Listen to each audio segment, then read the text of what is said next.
Ritesh, we are live. We can start. Okay, Selva. Hi, good evening. Srikesh here from ThoughtWorks, and happy to see you all again in a new world of Geeknight webinar. So happy to see that this is our 42nd edition of Geeknight, which is sponsored by ThoughtWorks, and hope you all know what Geeknight is all about. So I think few people would have joined newly to this Geeknight, and for them. Geeknight is a monthly event facilitated by ThoughtWorks to build a strong and vibrant technical community. And we also happy to welcome anyone to present and share their knowledge through this forum.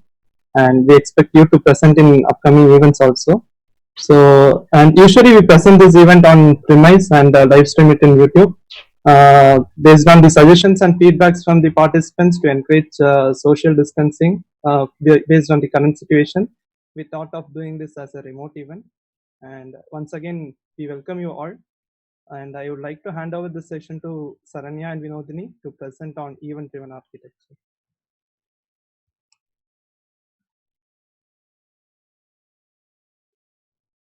Hi everyone, thanks Shrikesh.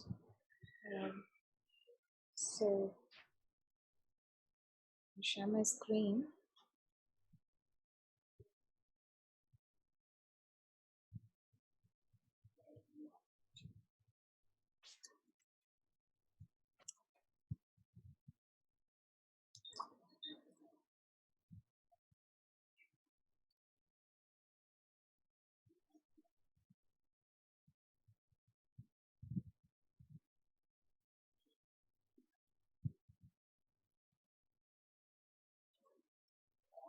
Hi, I'm Sharanya, and I'll be sharing this talk with Vinodni, one of my colleagues at ThoughtWorks. So today we are going to talk about events first design, which is primarily about how do you convert an API based architecture into and move towards an events based architecture, and what are the benefits in it. And then we will also take you through the journey towards event driven systems, where we will be sharing our experience in designing ThoughtWorks internal business systems using event driven architecture. Cool, let's start. So, we might have heard about synchronous communication, which is nothing but real time communication between systems, where the caller has to wait until the response is given from the receiver, right? So, for example, a very simple example and a day to day example is face to face communication that we make, where only if the other person responds, we will be able to continue the communication, right?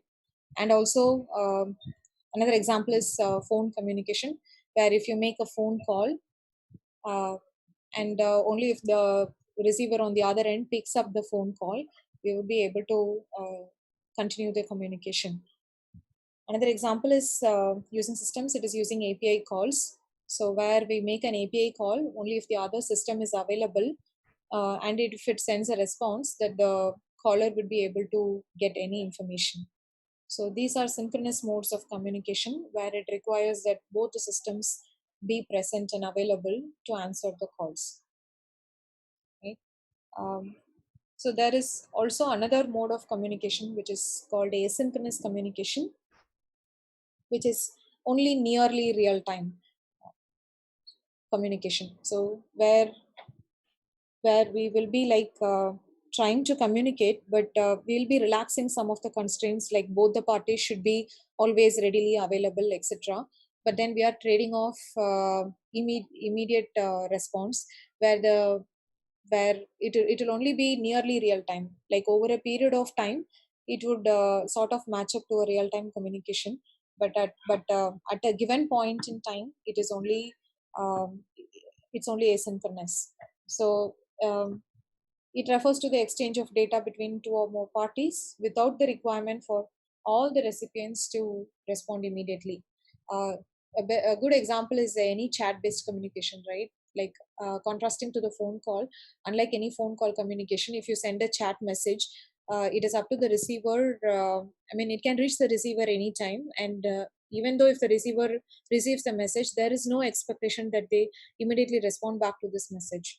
Um, so also, so if you send a WhatsApp message, typically we can see that we send the message in the morning, but then we get responses in the evening or night. So any chat-based communication is a good example for asynchronous mode of communication. So here we have an interesting quote from the book called Designing Event-Driven Systems. So where it states that life is a series of natural and spontaneous changes. Don't resist them, that only creates sorrow. And let reality be reality, and let things flow naturally forward. I think many of us could relate to this in real life, that we have less control of what is happening, even the situation now, right? Where uh, where we don't know what is going to happen next, but then we need to accept the reality and we need to accept the events that are coming, right? So we thought like this quote is like fitting in this situation. Anyways, so what are events, right? Like we keep talking about events first design or event driven architecture or designing systems based on events, but what are these events? So an event is nothing but a fact that happened in a domain. For example, the uh, hiring happens, right? For example, I hired a person or I changed the grade of a person. So these are all examples of something that had happened in some domain that is of some business significance, right? So if you see events are everywhere, a business itself is nothing but a series of events and reactions to those events. We can sum up a whole business like that. And events are immutable. So basically, when an event is fired, it is something that happened in the past, in the near past. There is no way that we can change what had happened. So events are always immutable, and it captures any change in a domain that is quite important, right? So we can say that events are business facts that have value to more than one service or more than one domain, and they are worth keeping track of.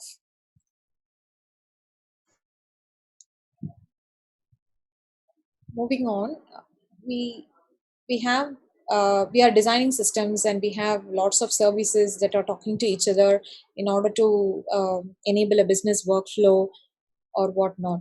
And in that case, right, we have at the high level we have like three types of interaction patterns, we could say. So one is the command pattern, where it's like one service issues a command to another service where it expects that some state change will happen in future. So it is a synchronous call.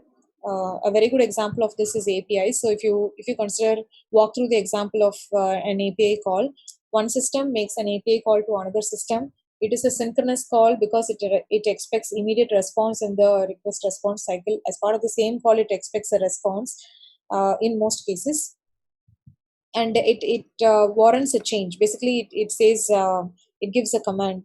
A good example is decrease order quantity, right? So if the order system is giving a command to the inventory system saying decrease order quantity, then it is like a command. It is telling very clearly what to do, right? It is commanding from outside that the quantity should be reduced, right? So it is expecting that the side effect will happen in the future. So it could be that in a command based interaction, the response might or might not include a response. So uh, here we uh, here we can say that there is like an orchestrator which tells from outside as to what should happen in each of the individual services. Orchestrators could be related to the command pattern. So there is the next pattern that is called event pattern, which is in contrast to command pattern. It is actually asynchronous. So basically, it has no future expectation. it just gives the information about what happened in the past. So something had happened in the past, hence we call that it has a side effect in the past. But then it has no expectation about what should happen in the future, or a person receive a service receiving this in event, how they should act, etc. It has no control over it. So it has it's asynchronous, it has no future expectation, and it is fire and forget, right? So systems designed using events are typically choreographed systems. We will talk in more detail about what choreography amongst system services mean. And one another pattern is query pattern, which I think most of us would be very familiar with, where it is a synchronous call, but it has no side effect. So a good example is the data retrieval calls that we make. We always expect a response as part of it. Uh, and there is no side effect associated with these get calls, right? Cool. Moving on, talking about eventing systems, right? So there are a few patterns that are out there, uh, telling us how to, giving us a guideline about how to design eventing systems. So one is the event collaboration. Where we talk about um, how systems can collaborate with each other using events. A typical model is also a pub sub pattern, where publishers will publish some message, and a set of one or more subscribers can receive those messages. Um, and the other top level pattern is event sourcing, where events are used as a source of truth. We will be covering that um, in in in in a while. And then there is the CQRS, which is command query responsibility segregation pattern, which is very similar to API design, where we have a separate set of calls for commanding and separate set of calls for querying or retrieving the data. So the change makers or the command calls are separate, and the data retrieval or the query calls are separate. So we are using the same uh, principle in designing evented systems also. Uh, but we will not be covering this in much detail because we don't have first-hand experience designing that. Uh, anyways, let's move on.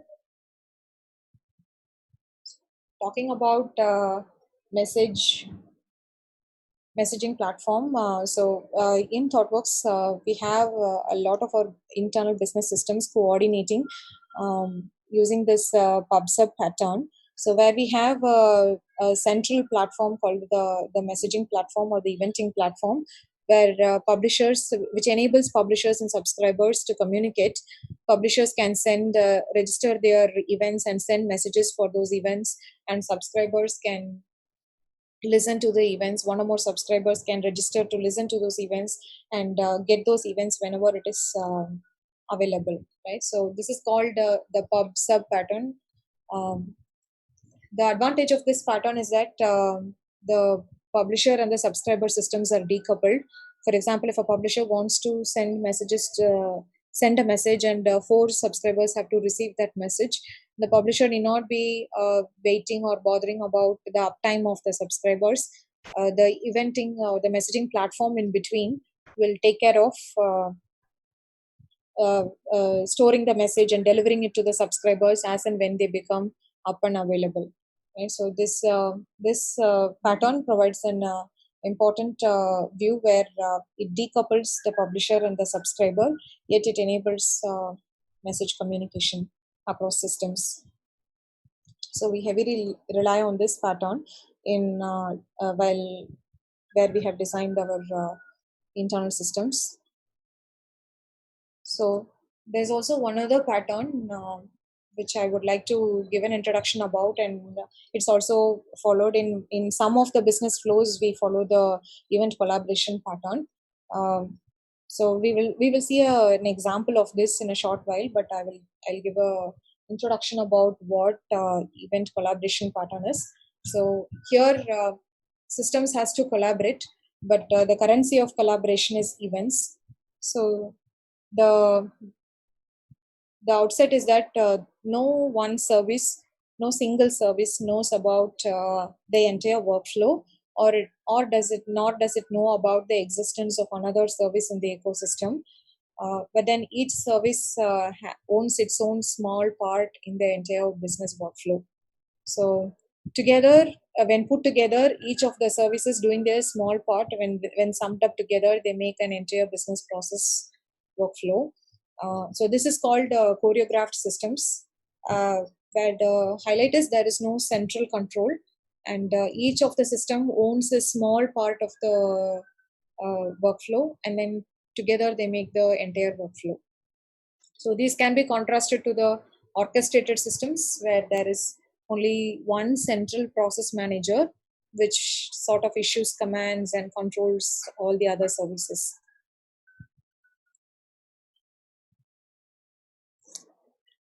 So talking in more detail about choreographed systems and orchestrated systems, we can say in choreographed world, the each of the service handles only a subset of the workflow, while in orchestrated world, there is one central place to control all the workflow. And in choreographed systems are typically pluggable. They have the advantage of being pluggable. What I mean by pluggable is that when new services are introduced, they can just come into the system and take part in the events workflow without affecting the existing systems. So as I had told before, there is no one system which knows the existence of another system. So if we design it correctly, then it is possible for us to fit in new services, and which can take part in the choreography, but without other systems being affected, or need for change in other system is reduced. Well, this can be typically contrasted in the orchestrated systems, where we can say that there is one central person, so that person has to become aware of the new piece or new service that is coming in. So we could say it is tightly coupled. And then the choreographed systems, the disadvantage is that the workflow is scattered across multiple systems.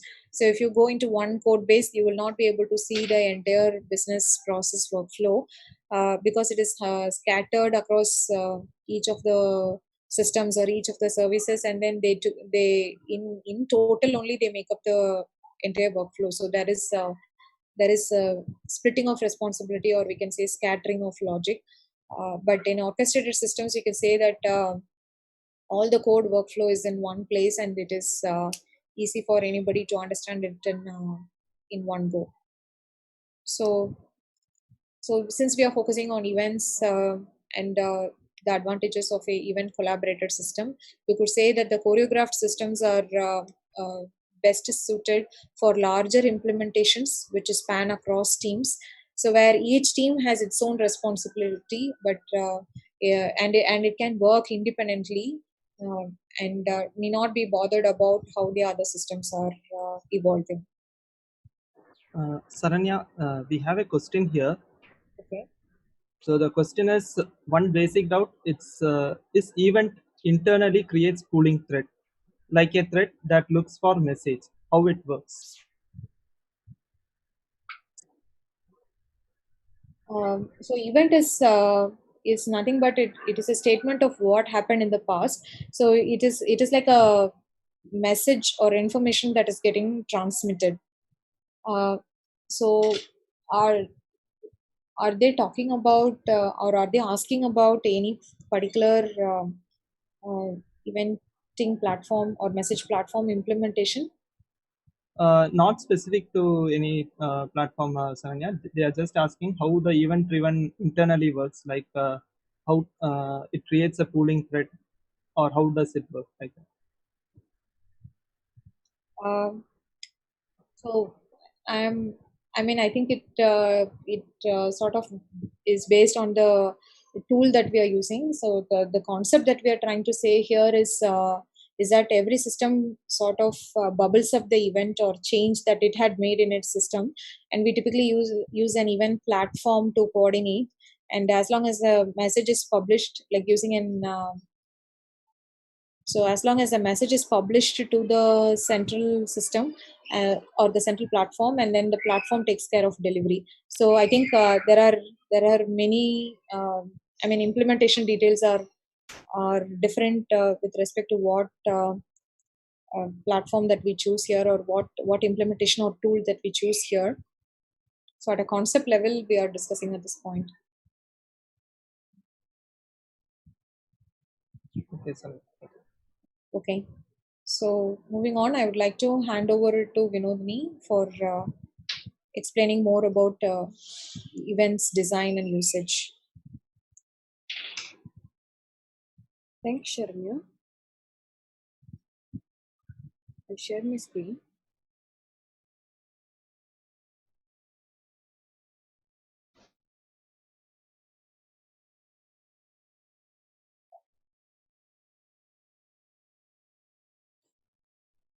So, Shiranya has introduced us to events and events platforms, right? So, how we'll go and see like how events are being designed and used in our internal systems. So, let's compare and contrast the API approach which we had initially, and then how we move towards the events approach. So, to give a brief on what we have internally. So we have a recruitment system which takes care of a candidate to help recruiters to schedule candidate interviews, to track candidate status. And when candidate accepts offer, we have another system called people system. So this system is our whole HR system. We call it as a people system. From hire to retire, everything is taken care in the people system. So in a traditional API approach, how would it be? Is when a candidate accepts an offer, the recruiter might mark a candidate as hired or offer accepted in a recruitment service. So this service need to make an API call provided by people system, and then the people system creates the employee. Now the person from a candidate is moved to an employee as an employee in ThoughtWorks, right? So the employee records has to be created in people system. So this is how it works in earlier days. So we see that to make any change to the people system need to coordinate with recruitment service system. There should be some versioning in API. Okay, let's version one if it's released, and they wanted to make any changes, then they go to another version, and there is a change required in recruitment system to move towards version 2, right? Now this is how it was working, and there is a dependency in the people system. So recruitment service is now dependent on the people system, and no systems can change independently. So there is a bit of coupling over here. Okay, so now let's see how this can be designed via different patterns. So the the first pattern which we would see is the event notification pattern. So here it's the same recruitment system we have, and we have a people system. We have this messaging platform, the PubSub messaging platform, which was introduced in the previous slides by Sharanya, where in the event notification, the notification is nothing but a JSON format. Event is nothing but a JSON format. So in this, offer accepted is a event which is sent from recruitment system, and the payload. Just have a look into the payload. We see only very minimal information. There is not much supporting details are available in the payload.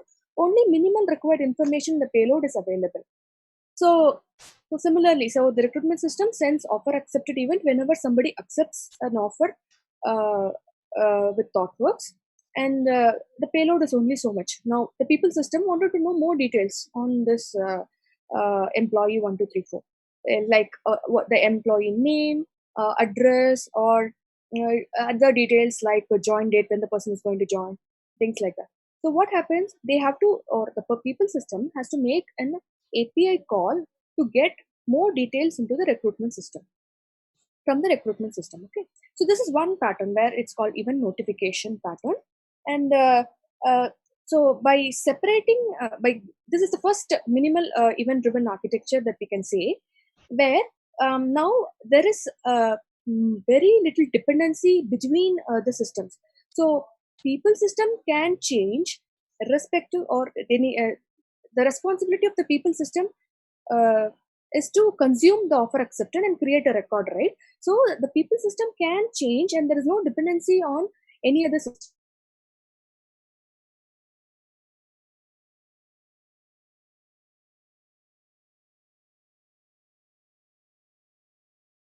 Reduce this dependency. Okay, so this recruitment system now sends an offer accepted event, and say assume if there is another system in place apart from people system, say another X system.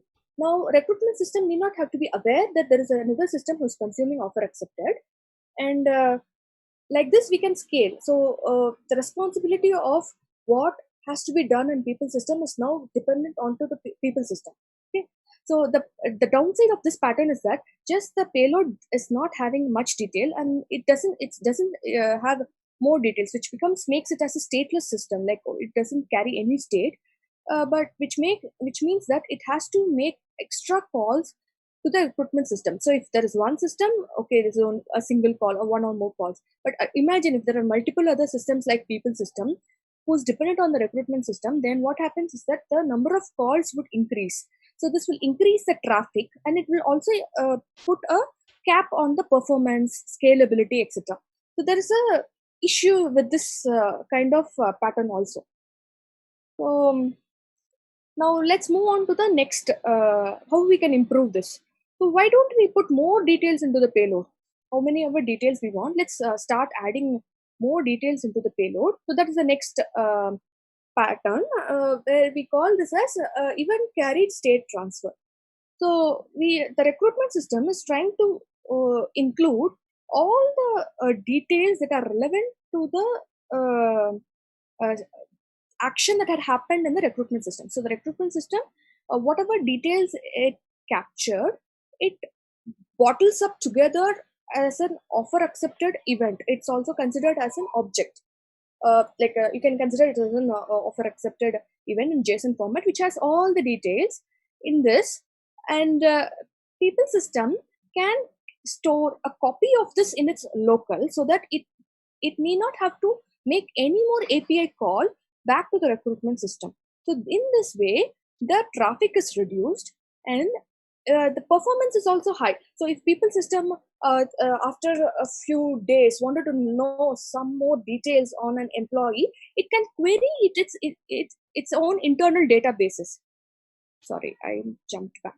Okay, so it can query its internal databases to make inference, or it wanted to know how many people are joining on a specific date. Everything the people system can take care of it internally. So it need not have to call the recruitment system uh, to get any more details. So this is also more towards a stateful system. So the state is being carried in the event in the payload in the JSON format. So this is the another pattern, and the responsibility. So all the responsibility flipping, everything is all applicable here also. Like where the responsibility of the people system is high compared to the recruitment system. Like the how offer accepted has to be consumed, when the offer accepted has to be consumed. Everything the people system can decide. Okay. Okay. Now let's move on. So now in this we have seen the payload, right? So now we thought we can introduce a short guideline on how to design the payload. So this is what the modeling guidelines. The payload, how we model, is the guidelines that we are going to have a sneak peek into it. So for us, we are always dealing with domain systems. So if you see here, people is a domain by itself, where it's taking care from hire to retire of a thought worker, and recruitment system is a domain by itself. So here, while modeling events, we need to capture the business domain events rather than about systems. So for us, the use case is very clear. Like we are we wanted to capture the business or the people team or the HR team business intent into the events. So we initially designed it in a different way. So we had an older system, and we designed it and we tied or we designed the event with respect to the system rather than the business model. So an example would be if say we have a system, and if the system to create a hire, if there are 3 pages, so for example page 1, page 2, page 3, say for a hire, if page 1 it captures some hire date, page 2 captures some personal details like name, etc., and page 3 captures some organizational details like the department and things like that. We accidentally modeled uh, uh, via the system. So if page 1 is capturing higher details, and page 2 is capturing personal details, page 3 is capturing employment details, we captured these 3 as 3 different events like hire, personal and employment events, and which resulted in multiple issues. So one of the issue being the downstream systems or the consumers or the subscribers or the consumers in this case. So we were talking about publishers and consumers, subscribers, right? The subscribers have to wait until when the hire is complete, which means the 3 events, they have to wait until 3 events are received in their system and then make a process in their system.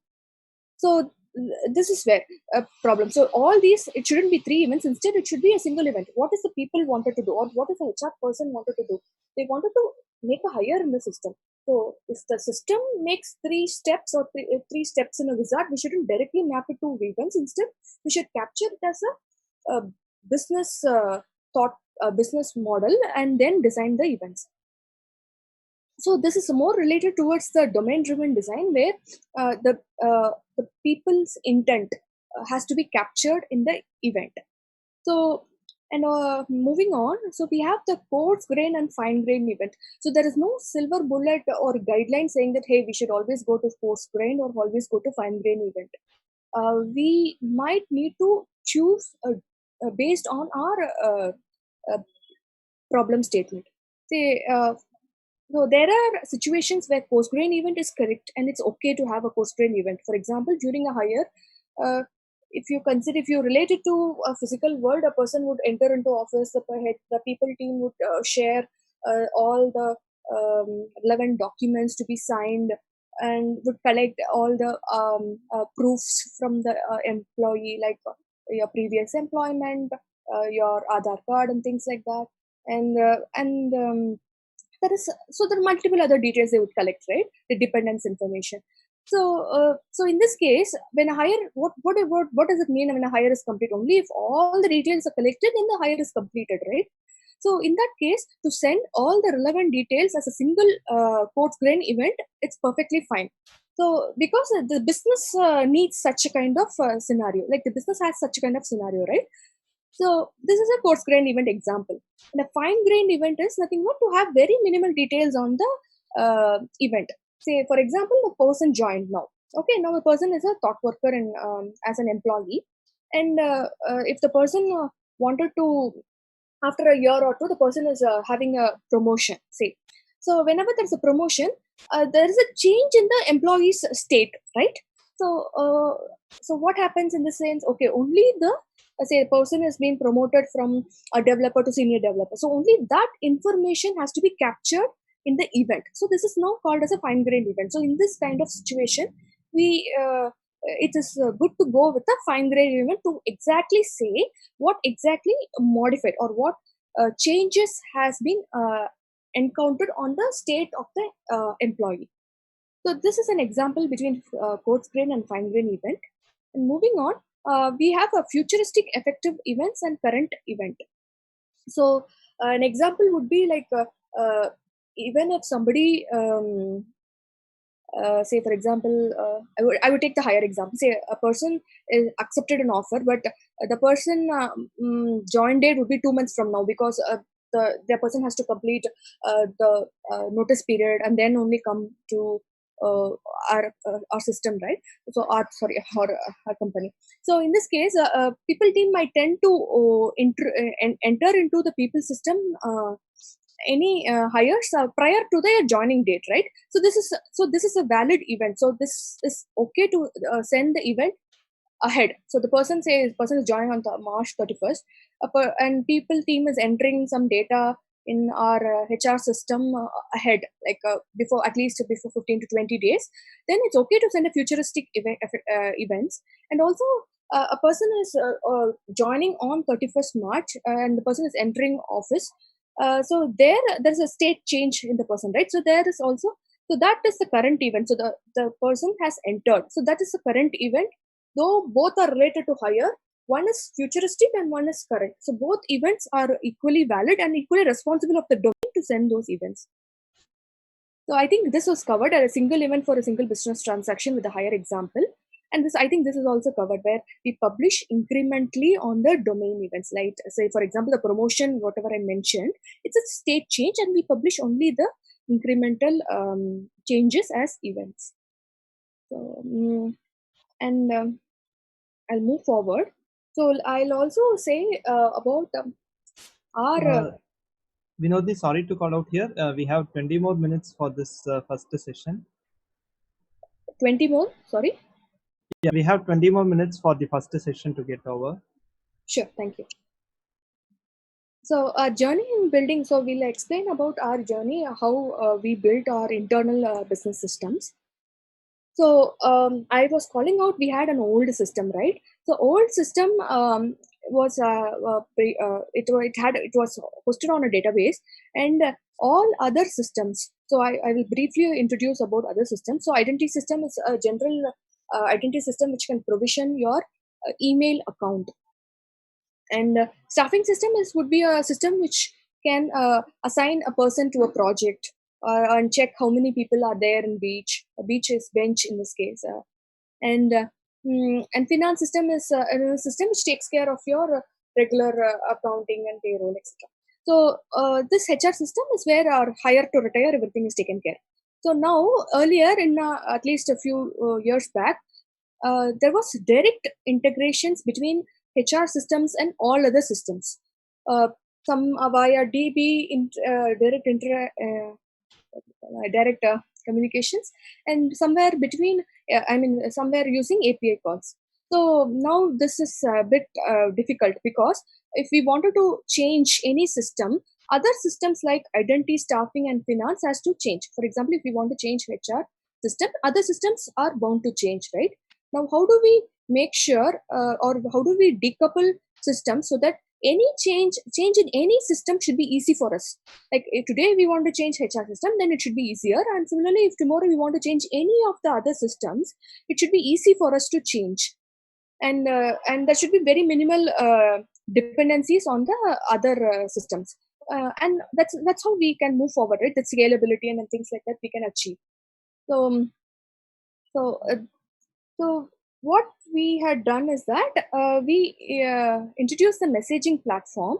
It's more like a PubSub, or it's the same as a PubSub queue. It's a queue. This platform, there are few subscribers to the platform and there are consumers for the platform. So I'll take one example. The recruitment system, when a person is hired, they send an offer accepted event to the messaging platform. And for this offer accepted event, there are few consumers. For example, people system is one of the consumers of the offer accepted event. And so as soon as the offer accepted event is published by the recruitment system, people system consumes and it processes something internally, and then there is a change in state. So now the candidate has been converted to an employee, right? There's this change in state, and the employee state is being published as hired as a new event. So now you see, a system can even both be a publisher and a subscriber. So people system is a subscriber for offer accepted event, and it's a consumer. It's a consumer for offer accepted event and publisher for hired event. Now there are few listeners, or there are few subscribers for this hired event. For example, staffing system and identity system. So as soon as people system publishes higher event, staffing system also consumes, identity system also consumes. Tomorrow, if there is a new other system, people system need not have to be aware of it, and it's up to the identity system and staffing system to consume, to know when to consume. If the identity system is down, it can wait for some time, and then when it's up, it will start consuming the events from the messaging platform. So this is how, where hire is being published by the people system. It's consumed by staffing system and hiring system. So what will happen to the staffing system? It will know, okay, a person has been assigned to a project. Let me assign a person is being hired. Let me assign to the project, or let me put them in the pool. The identity system will take care of things like, hey, the person is now there. Okay, now what shall I do? Shall I assign account or a email account to the system, to the person, and with the correct email ID and with the valid date and things like that. Now, identity system is now ready. Now, it once it has completed its process, it is whatever it has done. Same thing like account provision. It publishes this in the messaging platform. There could be another system who's listening to the account provision. Okay. Similarly, staffing system, once this person's project has been assigned or if the person is put into beach, it publishes what has happened in the staffing system as an event in the same messaging platform. So this is one example where how we converted the old systems, which were all totally coupled together, lot of dependencies, high traffic, network traffic, by having multiple API calls, into a more streamlined event messaging platform. So this is one major shift for us. I think I'll hand over to Sharanya to take forward from here. Thanks, Vinu.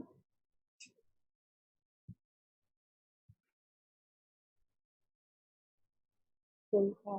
I guess before I take it further, there is a question on why should orchestrated systems be aware? Because it has a central authority, right? Um, and they and there was a request to explain it more.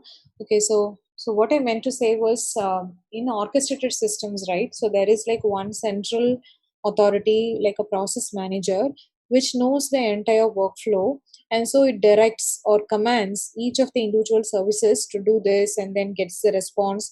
And based on the response, it invokes one service or another service, etc. So basically, it does the orchestration or coordination amongst the communication across different services in order to get the job done. So what I meant to say was the central orchestrator should become aware if there is a new participant, like if there is a new service coming into being and it wants to participate in the eventing structure. The while in this orchestrated mode, where one person is issuing commands to the others, like one service is issuing commands to the others, they have to be aware of each other. I hope that answers. Okay, so coming back to this, we want to list some of the attributes of events first design. So let's talk about the attributes of events as such, right? Like we have seen many attributes, like for example, an event is immutable. It is it is a fact about that something happened in the past, etc. And also we want to say that the events can be versioned because as systems evolve and go through change, I think events also will go through change, and the way they communicate also will sort of evolve. So versioning of events is possible and is important. And also, every event should be uniquely identifiable by a system who is like consuming it, so that they can know like what they are consuming, and they can make conversations about it offline if at all there needs to be any further coordination. And then events are typically fire and forget. They don't know what happens in the other system, right? uh, Talking about attributes of systems which consume events, so basically the subscribers or the consumers, we can see that since it is the event based design is near real time and it is asynchronous, it provides eventual consistency, right? For example, uh, like with what like with what Vino had explained before, if recruitment system is aware of a candidate, We don't think that at that same point in time that the staffing system will be aware of such a candidate or such an employee, right? So it takes some time for the data to be the event to be ingested by the people system, and then issue another event like hired, and then that should be consumed by the staffing system, etc. So it takes a little bit of time for all the systems to come to the same page. So this is what we call as eventual consistency. And then we said every event should be uniquely identifiable, because the nature of platforms, messaging platforms or tools is typically that they would ensure at least once delivery, but then sometimes due to network failures or whatnot, you might receive an event more than once. Then you should be making sure that the system which is receiving the event should make sure that whether it has to process the event or whether it has already processed that event. So unique identification is something that will help here. It's called idempotency, and it's an important quality of systems which are consuming events to avoid data duplications. Then, as we saw earlier, systems are choreographed in this mode of communication, and the systems are easily pluggable.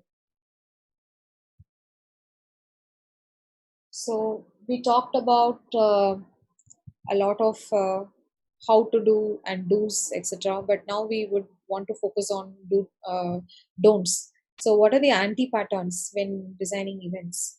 So we see event as a command is an anti-pattern, uh, because I'll come to that in a while. And then also when events carry huge payload, it is not a good practice to design events like that. For example, doing a file transfer using an event, it might lead to performance and scalability issues, typically because events travel across. So, looking at this diagram, we can see that the events typically travel across multiple systems.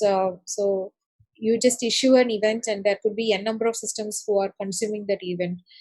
So, there could be many subscribers, and each of their systems are designed differently. So, it might not be easy for all of the systems to consistently handle a huge payload. So we say that it might lead to performance and scalability issues. Taking a deeper look at why event is a command is not a good practice. For example, like we said, commands are like giving an orchestration sort of a feel, orchestrated feel, right? Because one system is telling what it should do as a domain in terms of it gives a domain command to the other system. For example, people system knows when to create a profile and how to create a profile, but if recruitment system dictates or commands that people system should create a profile, like so on and so forth, it might not become very appropriate. We could see that it's an issue with tight coupling, because if people systems domain logic changes in terms of how to create profiles or how to handle profiles, there might be some information that is leaked on, and recruitment system might have to pass in the right details in order to do this as a when we follow this command pattern. So hence it is like some other person becoming aware of the internals of another system, right? Like some other service is becoming more aware of the internals of other service by issuing a command and telling what to do exactly, right? So we see that this is not a way to go. And also yeah, when there is a change in one of the systems, it sort of creates a ripple effect in other systems in this. So what is recommended is a recruitment system sort of calls out what it has done. It has recruited somebody, or it is trying to say that a candidate has accepted my offer. So it just says offer accepted, and it is up to the people domain or the people system to either create a profile or or like create an entry in its database. I don't know, whatever it wants to do, it like what it wants to do is not exposed out here, right? So only the actions in the domain is exposed, like I accepted an offer, that is exposed, rather than commanding by saying you should create a profile, sort of a thing. Cool. So I think we covered a lot about event collaboration, also talking about our experience in doing that, and also the PubSub pattern. Now let's talk about event sourcing. So event sourcing is nothing but it's not an altogetherly different concept. Like whatever we discussed about events, sort of stays. Events are immutable. Even capture the state of a system or change in a system, and it is relevant across more than one systems. That particular change, etc. All of that remains valid. It's just an observation that events are the core element of any system. So the design or the design revolves around the events, right? So events are stored, uh, and they are immutable, and in the order that they are created. So event sourcing is about using events as a source of truth. So which means we need to store events for a longer period of time, and we need to maintain the immutability of events, and we need to maintain the order in which the events are created. So in case there is a change that is coming in, or any update to the system, then it should be captured like a new event. So basically, you should not mutate an event, but you should capture the changes or updates as a fresh event, a new event, and thereby it creates an audit log of the system. So how many people I have hired, or how many people went through a great change, etc., and at what time. All of this is captured like an audit log of the system, and the power of this is it gives us the ability to replay these events and bring back the application to a current state. Say we have a staffing system whose data is completely wiped out and we are booting it from first. And say we have a log of all the events that happened in the last 1 year. Then we can like confidently replay all our events, and then we can say that the staffing system will ingest each of the event and build up to the state where it was. So this is called event sourcing.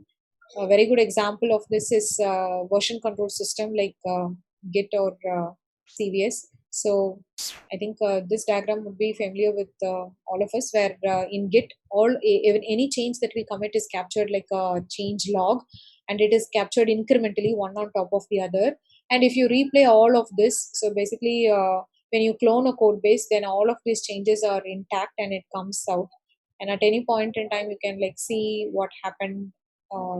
Like 1 month back in the code base, etc. Right? So it maintains the entire history. It has the audit log, and it is possible to move back and forth, and it's possible to build up the current state at any point in time. So that's the significance of event sourcing. Okay, I would like we know to talk about the testing in the world of events. Sure, sure. Thanks. Could you stop sharing? Or I'll just continue like this. Okay, thanks. So, in API, we used to do testing. Like we have contract testing, which is very common. So, I'll just introduce about the contract testing in API world and how it has been replicated in events world.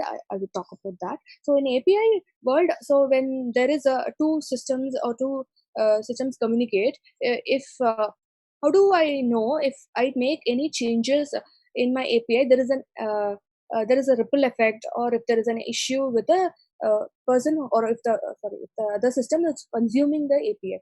So in this case, the consumers of the API provides a contract saying that, hey, these are my tests that has to be passed whenever uh, you make changes. The producer of the API will run this specific contracts, or mostly tests. The contracts are nothing but, here we call this as tests. So it will run the tests in the pipeline before pushing to live. So the producer of the API will know if any changes they make will have any breaking changes in the consumer of the API. So similarly, in the event, somebody is publishing, somebody is subscribing to an event, right? So how will I know if I make any minor changes or minor tweaks in my event? How will I know if my subscribers will be affected? So it's very easy to introduce any changes or any extra details in the event, but we cannot easily remove something from an event payload, in the JSON payload, because they would be using that key, and if we start removing it, then it would be very difficult. But how will the publisher know who is using what are the keys? So all subscribers may not be using all keys, right, or all the values present inside the JSON event format. So in this case, what we can do is that we can have a container image from the consumer which has all the contracts or all the tests. So this image we can use, and by generating events from the producer and using the events, we can run the tests provided by the consumers and check if our events are breaking anything in the consumer. So this is a replication of what's available in an API world. So packs are the one common major thing that's been used in the consumer driven contract testing. Similarly, how we can do the consumer driven contract testing in an events world.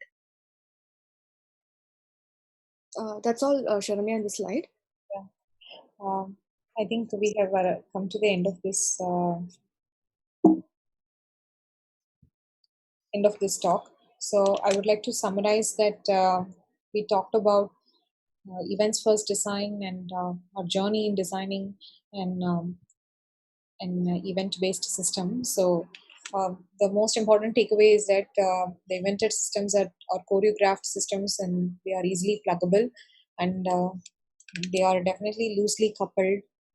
Like a publisher need not be waiting until all of its subscribers are up and available to consume the data, etc. So they are loosely coupled, and it shifts the responsibility to the receiver system, where the receiver is able to make their own judgments, they have their autonomy or control to make the decisions based on how they want to react to the events.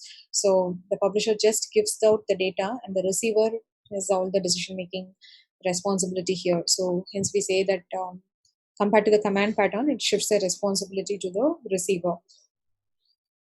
So that's pretty much what we had for this talk. Thank you, and let Thank us know you. if you have any questions. Thanks, Ananya and Vinodni, for sharing your thoughts and experience on event-driven architecture. And yeah, so we are going to continue the next session without any break. So next session is all about a well-known tool, Apache Spark. So this session will be giving an introduction to this tool and to process the large-scale data. I would like to welcome Anushya to present this topic.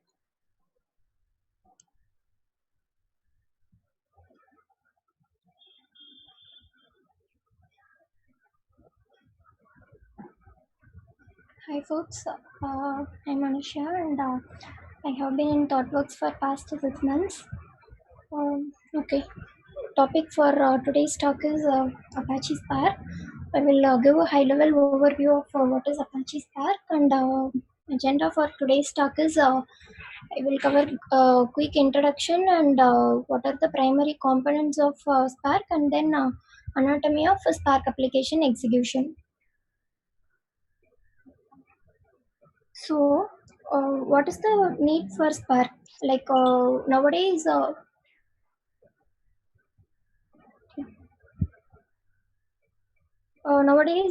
Spark is one of the trending tools in tech world.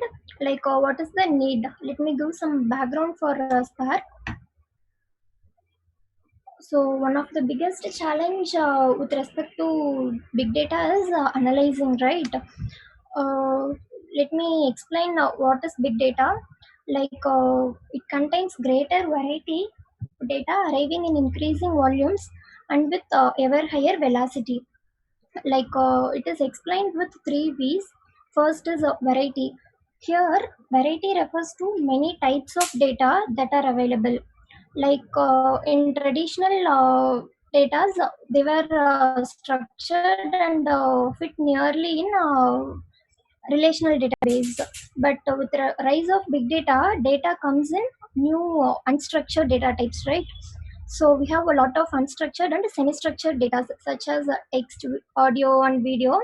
So it requires some additional pre-processing to derive meaningful insights. And the next one is volume. This might be tens of terabytes of data, or it may be hundreds of petabytes. Like data such as Twitter data feeds, or click streams on a web page, or a mobile app, or a sensor enabled equipment. And next is velocity. Velocity means like at fastest rate at which data is received. Like normally the highest velocity of data streams directly into memory versus being written into disk, right? Like later period, two more V's have emerged.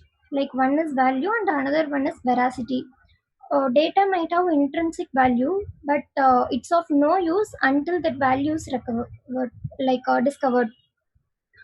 Veracity is also equally important to value. Veracity is how truthful is our data and how much can we rely on it. So why analyzing is important?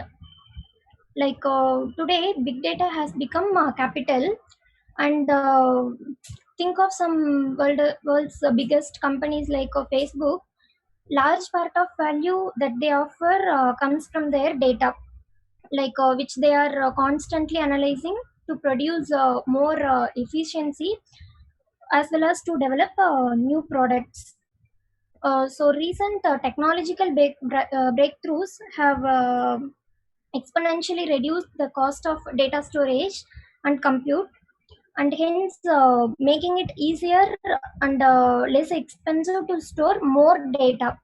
Like with an increased volume of big data now, cheaper and more accessible, you can make more accurate and precise business decision. And finding value in big data isn't only about analyzing it. It is an entire discovery process, right? Like it requires insightful analysts, business users, and executives who can ask the right questions, recognize patterns, and to make correct predictions. Analyzing is much important. So is it possible to process the data in single machine? Like when we have a massive amount of data, let's say 100 petabytes of data, and if we want to process that for whatever purpose, it will not be effective if we process that in single machine, right? Like at some point, for sure we'll get bottleneck. So how are we going to overcome this? Hadoop, how Hadoop solves this problem? Like Hadoop gives a revolutionary solution for this. Uh, mm, like an earlier version, it has first two parts like HDFS and MapReduce, and then later version it has a resource manager also. um, like HDFS is distributed storage. So majority of the things now become digital and also heavily dependent on technology. What happened was, as a result, there is a huge amount of digital data which we need to be created daily and accumulates, right? So storing data has evolved during the years in order to accommodate the rising needs of companies as well as the individuals. So we are now reaching a point at which traditional approach to storage, like using a standalone or a specialized storage box, that and all no longer works for both technical as well as economic reasons. So at present, the best approach to satisfy current demands for storing data is distributed storage. So in distributed storage, we are storing the data in multiple standard servers. Like they will act as one storage system, although the data is distributed between the servers. I will explain MapReduce in detail. Yarn is yet another resource negotiator. Like it is a resource manager. Like for large volume of data processing, it is quite necessary to manage the available resources properly, so that every application can leverage them. So yarn is a framework which is responsible for assigning computational resources for good execution of the application. It can dynamically allocate various resource and schedule application processing.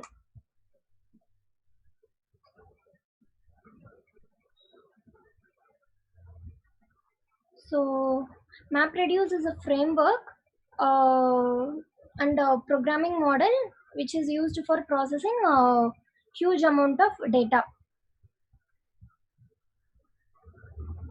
So it has two phases, like one is mapper and another one is reducer. One second.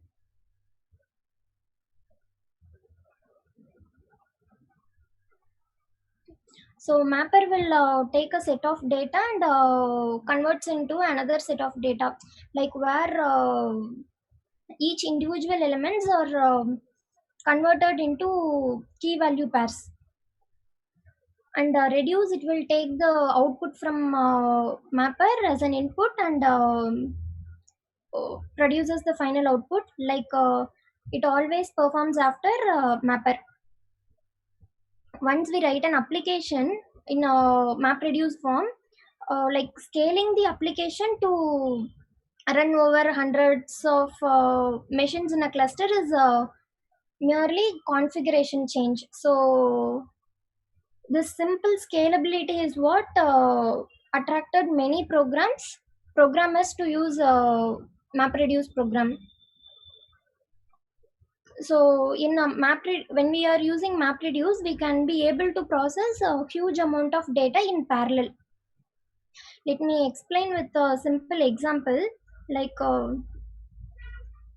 consider a word count problem, and we are giving input as a text file here. And first step is the input split. Here there are three stages, like one is mapping and another one is shuffling and reducing. Like before getting into the space, first stage is input split. Like input split is a logical split of your data. Input split is a user defined value, and we can choose the value based on our size of the input.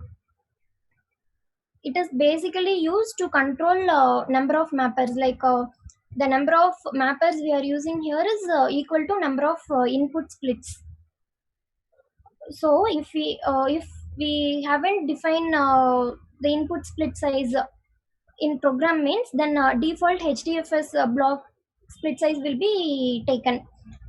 Default HDFS block size is 128 MB, and like consider we have a file of 200 MB means, under HDFS default block configuration is 128 MB.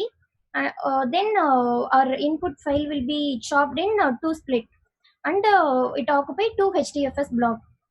Uh, Now we have the mapper program to process this. So like we have two input split, so we have two mapper to process that input. Basically the number of mapper depends on the input split. So if we want to have a less number of mapper, then we can give the input split size as a maximum size, like it depends on the input data. And it is always good to have multiple splits, because time taken to process a split is small as compared to time taken for processing of whole input. So when the splits are smaller, the processing is better to load balanced, since we are processing the splits in parallel.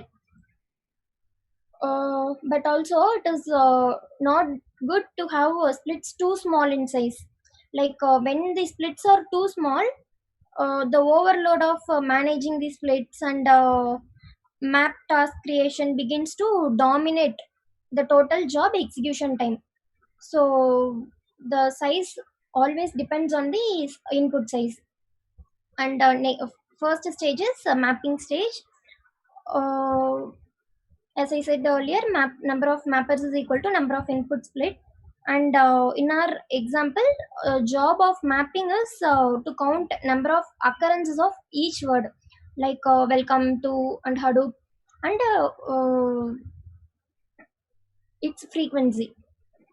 So in case of node failure, like Hadoop itself rerun the mapper in some other particular node in some other node, and gives the output to shuffler.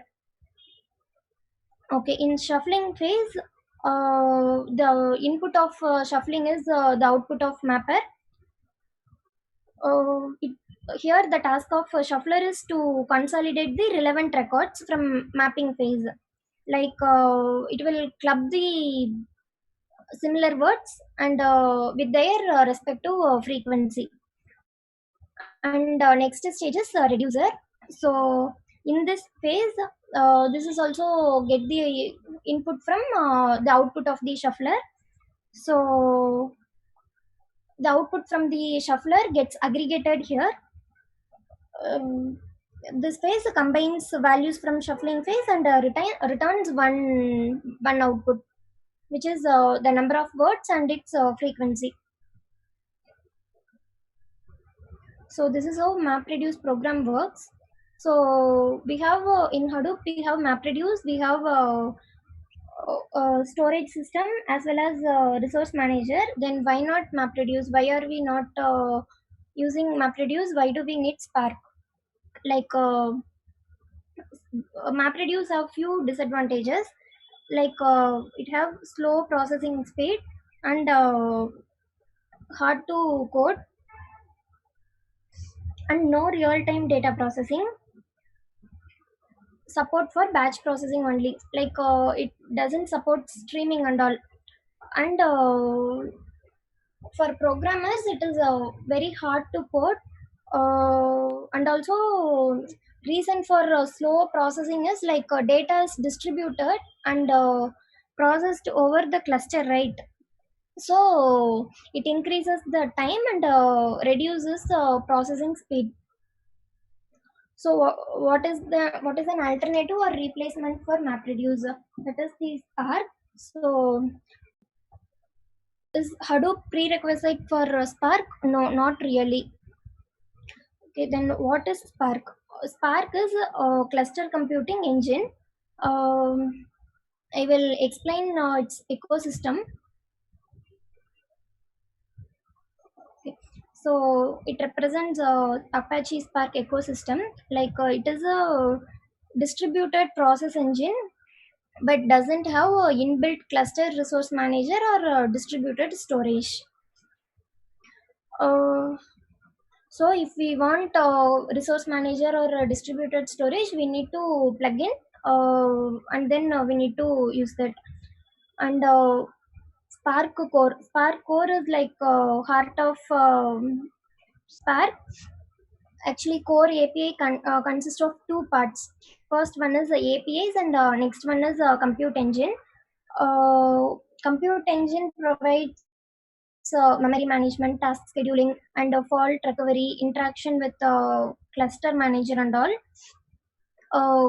Like what the compute engine does was, if we submit some Spark jobs, and it will provide a seamless experience to end users. We just need to submit the jobs to Spark, and Spark core will take care of everything, the internal parts and all, it will take care automatically. Next, like first part is compute engine and second part is API. There are two parts of API, like one is a structured API and next one is unstructured API. But the API also heavily depends on a resource manager and distributed storage. Like a structure, we will use structured API when the data is structured. Like it consists of data sets and data frames, and data frames are nothing but similar to tables in RDBMS. We'll use unstructured APIs, like that are lower level APIs, including RDDs. RDD itself is a separate topic, so I will not going to cover that. And these core APIs are available in Scala, Python, Java, and R. So outside the core API, we have four set of libraries. Like one is Spark SQL, which allows you to use SQL queries for structured data processing. We preferably use Spark SQL for batch processing and streaming. that helps you to consume and process continuous data streams. We'll use streaming for real-time processing, and mlib consists of some high-level algorithms for machine learning, and graphics that comes with library of graph algorithms. And also these offers APIs, DSLs, and algorithms in multiple languages. Uh, that's all about ecosystem. So okay, we'll see how Spark is better than MapReduce. Like it abstracts the parallel programming.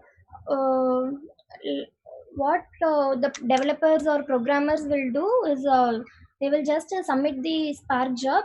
They don't know how many processes are going in parallel, and what are the configurations are there. Like if we want, we can set manually. Otherwise, Spark itself take care of everything. So it abstracts the parallel programming, and next one is unified platform. Spark is an umbrella term for SQL queries, streaming, and ML libraries, graph libraries, right? So it provides a unified platform and ease of use. Like it it provides APIs in multiple language like Java, Python, Scala. So it is user friendly. So how do we execute programs on a cluster, Spark cluster? There are two types. Like one is using interactive clients, and another one is by submitting a Spark job using Spark Submit utility. Like interactive client tools are Spark Shell, PySpark, and notebooks. We'll use interactive client tools when we are in a learning process. So it is best for using exploration purpose and all. Also when we are using Spark Summit utility, right, mostly we will use that for production use case. Consider an application like it may be a streaming application, like reading a news feed as it arrives, and applying ML algorithm to figure out what type of users might be interested in this news. Or else it might be an application like where we run a batch job, like for YouTube statistics. For every 24 hours a batch job reads all the data collected during the period, and compute watch time minutes for that period, and finally it records data in database. These are the two type of applications. I gave one example. Like in both the cases, a long running streaming job or periodic batch job, you must package your application and submit it to Spark cluster for execution, right? So this type of production use case, you will use Spark Submit utility. Apache Spark comes with this utility. Okay, how does the Spark executes our program on a cluster? So it is like a master and slave architecture.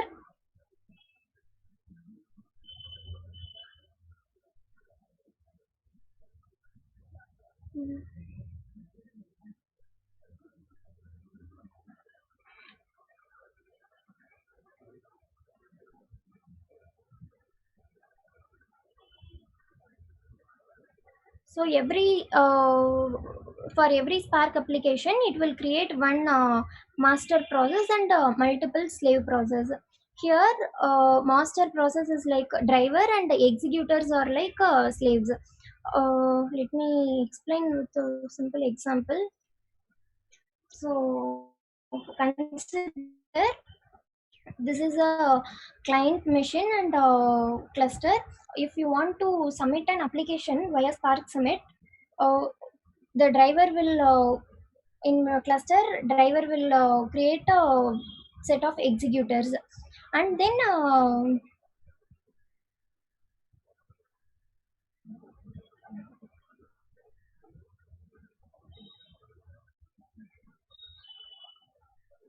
if you want to create one more application, A2 using same Spark Summit, so it will create another driver and another set of executors.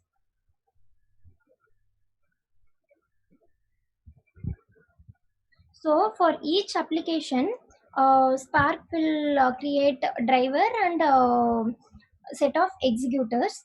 Uh, since driver is the master here, like it is responsible for all the executors. So it is responsible for all the available information during the lifetime of the application. What executors will do is it will run the code whichever driver assigned to a particular executor, and it will return the status back to the driver. Consider we have one example for word count, right? Maybe like a whole the text file will be splitted into two or more sub text, and then each text file is like subtext file is given to a particular executor, and it will return the output for particular set of files whichever the driver is assigned to the executor.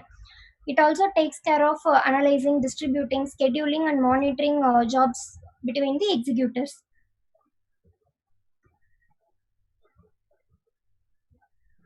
So who executes where? Like we have started an application. uh, when we start an application, driver will be created, and driver will create a n number of executors. So this and all fine. uh, so we know executors for sure it will run in cluster, but where does there are two ways. Like we can create the driver in client machine locally, or we can create the driver inside the cluster. We have the flexibility to start the server either in our local machine or in cluster. So you might be wondering, like, why do we need this flexibility? So there are two types, like one is client mode and another one is cluster mode. If we use client mode, it will create the driver in our local machine. Like if we give cluster mode, it will create the driver in inside the cluster. So these are the two modes.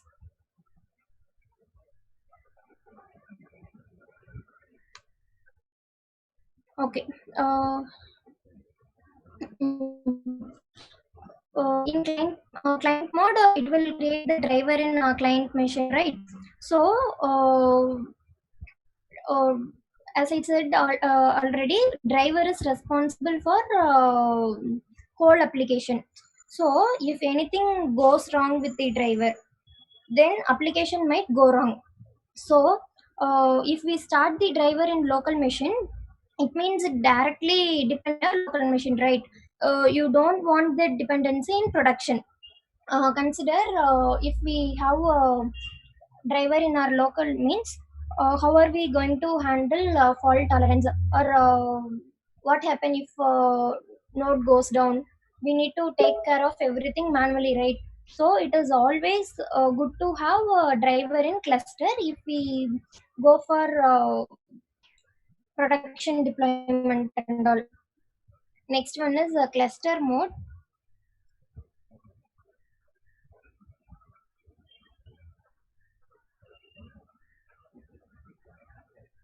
So in cluster mode, driver will be created inside the cluster. So when to use what? like if we want to do some debugging, or if we want to create some sample programs when we are in learning stage, that time it is good to go with client mode. But if we want to do some production deployment application, it is better to go with cluster mode. uh, that's it. Yeah. So uh,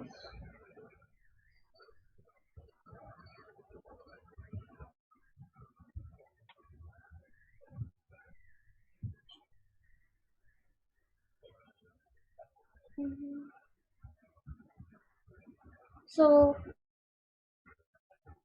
does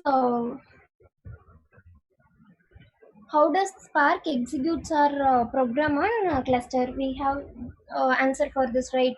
Uh, Spark creates one cluster and a bunch of executors for each application, and Spark offers two deployment modes for an application. One is client mode and another one is cluster mode. In client mode, driver will be created in our local machine, our client machine, and executors will be on the cluster. In cluster mode, driver and executors both are created in the cluster. And next is who controls the cluster, like how Spark gets the resource for driver and executors. As I said already, Spark doesn't have inbuilt cluster manager or distributed storage, so we need to plug in any one of the cluster manager. So these are all the available cluster managers like Apache, Yarn, Mesos, Kubernetes, and standalone. First, Yarn is cluster manager for Hadoop. Like Yarn is most widely using cluster manager for Hadoop. And the next one is Mesos. Mesos is another general purpose cluster manager. And third one is Kubernetes. Kubernetes, I won't call it as a cluster manager. Like in fact, Kubernetes is a general purpose container orchestration platform from Google. So Spark on Kubernetes is not yet in production ready stage. Like it is in kind of development. So like community is working on it. Fourth one is the standalone. Like this is the cluster manager that comes with Spark. Like in most cases, we will not use this for production environment. uh, like it doesn't matter like what we are using, like what kind of um cluster manager we are using, like, but finally all of them delivers the same purpose.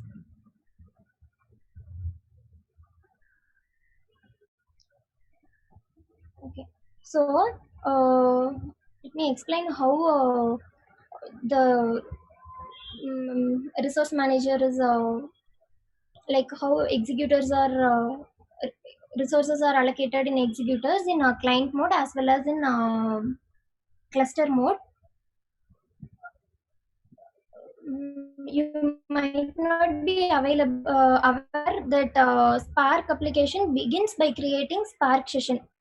See, for like when we want to start an application, it always creates a Spark session.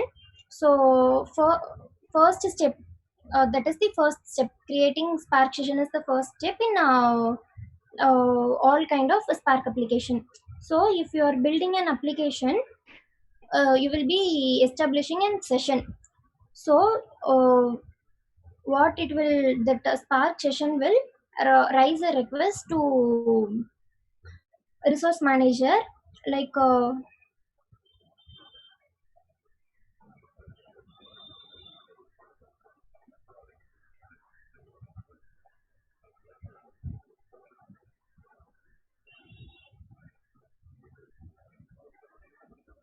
Yeah, Spark session will raise a request to resource manager, and there it will call application master. So application master will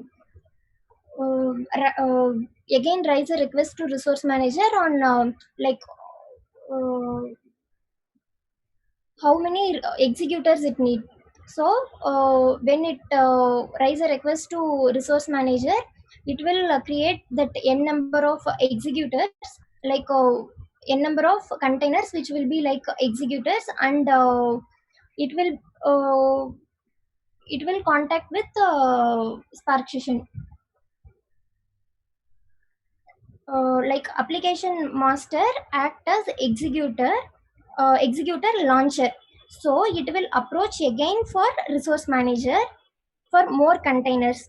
That containers will be acted as executors, like after the initial step, like after creating the executors, these executors directly communicate with the drivers, which is at the client machine. So this is how Spark creates executors for client machine application. So in cluster mode,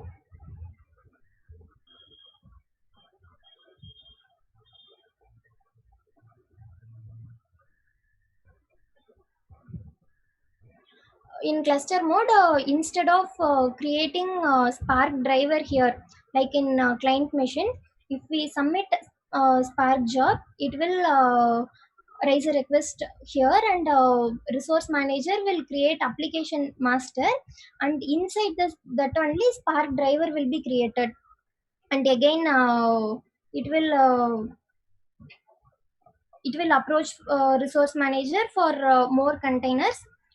That containers will be act as executors, and after creating the executor, it will approach spark driver, which is inside a cluster. So the only difference between cluster mode and client mode is spark driver will be create in client machine, driver will be in spark session. You might be wondering, like we haven't created a spark driver here, right? When we create like when we use spark shell or PySpark session, spark session will be created automatically, like at that time itself a spark driver also created, so no need to create a spark driver manually. Spark session has inbuilt spark driver, you can assume like that. And yeah, the only difference is having driver and client machine, and inside the cluster.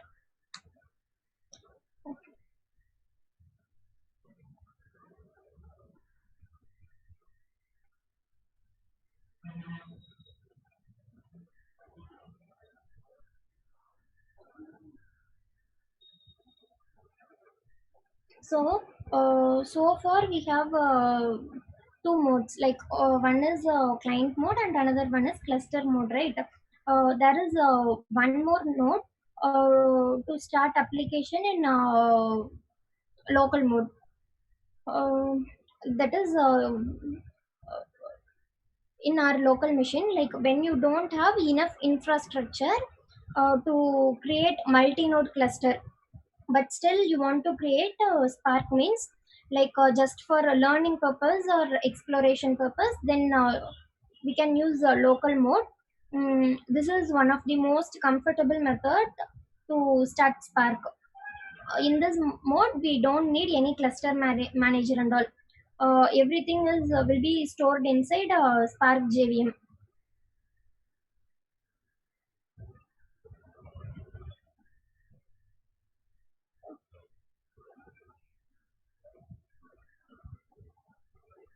So that's all. Summary of this talk is like first we saw about Spark Core API. Like Core API is like a heart of Spark. It contains two things, right? That set of unstructured and structured libraries, and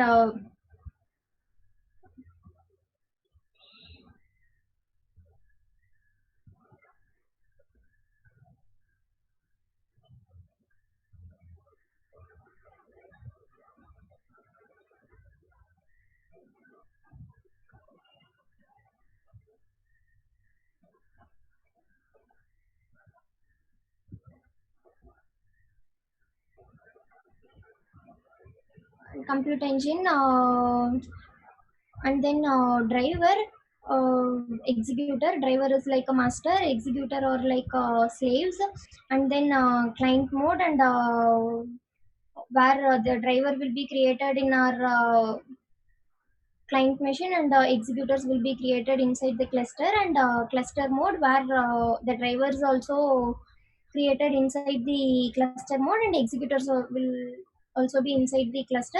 There we don't need to take care of a fault tolerance and all. And then local mode, when we want to set up Spark locally, and we want to do some exploration or learning, we can use a local mode. uh,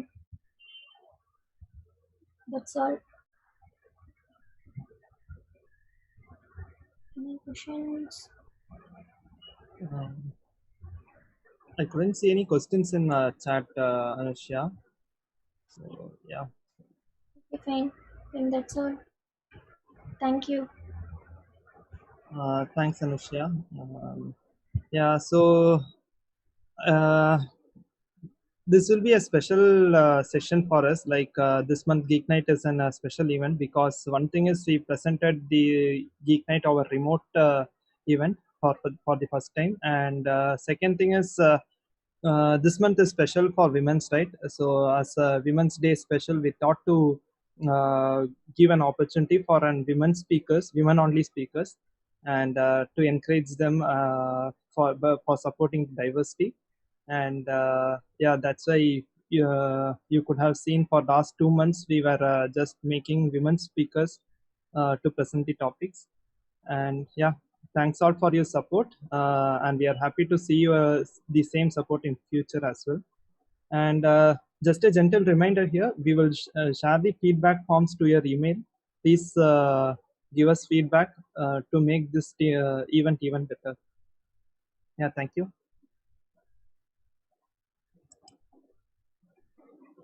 Thank you, everyone, and stay safe.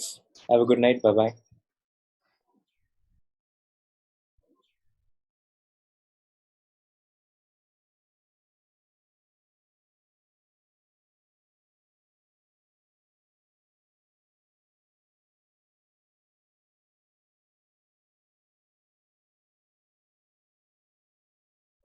Hi, Selva.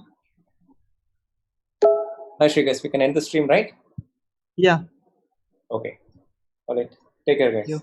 See Thank you. you later. Bye. Bye. Thank you.